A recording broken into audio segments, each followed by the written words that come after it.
نماز پڑھنا آسان کام نہیں، آسان کام نہیں ہے عبادات کرنا۔ یہ قدم قدم پہ شیطان، وہ جو بڑے سیانے ہیں جن کو پتہ ہے نماز ضروری ہے، جو ہر جگہ کھڑے ہو کے کہتے ہیں یار زندگی کا پتہ کوئی نہیں، فلانا بھی چلا گیا فلاں بھی چلا گیا، پر پڑھ پھر بھی نہیں پاتے۔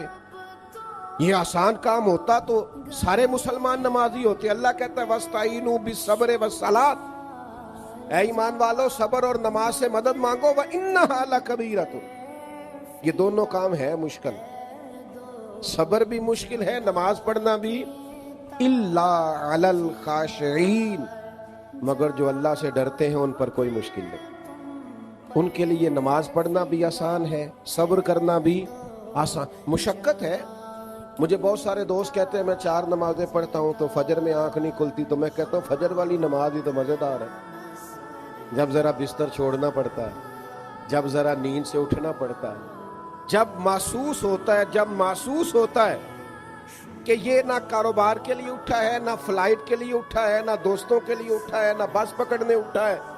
اس نے جو گہری نیند چھوڑی ہے، اس کا دل کرتا ہے میں اٹھ کے اپنے رب کو سجدے کروں۔ آپ ذرا غور فرمائے نا، اگر یہ مشقت وہ تہجد کے لیے کرے عبادت کی، یعنی عین سحری میں اٹھے،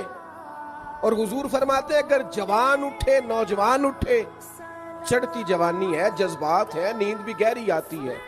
پر سارا کچھ چھوڑ کے اٹھا ہے تہجد پڑھنے کے لیے، تو اللہ کے پیارے رسول صلی اللہ تعالی علیہ وسلم فرماتے ہیں جوان آدمی جب تہجد پڑھنے کے لیے کھڑا ہوتا ہے نا تو اسے دیکھ کے رب مسکراتا ہے جو اس کی شان کے لائق،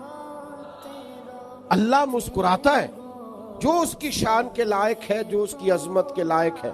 جو اس کو شایع ہے۔ سمجھ لیجئے گا اور یاد رکھیے گا،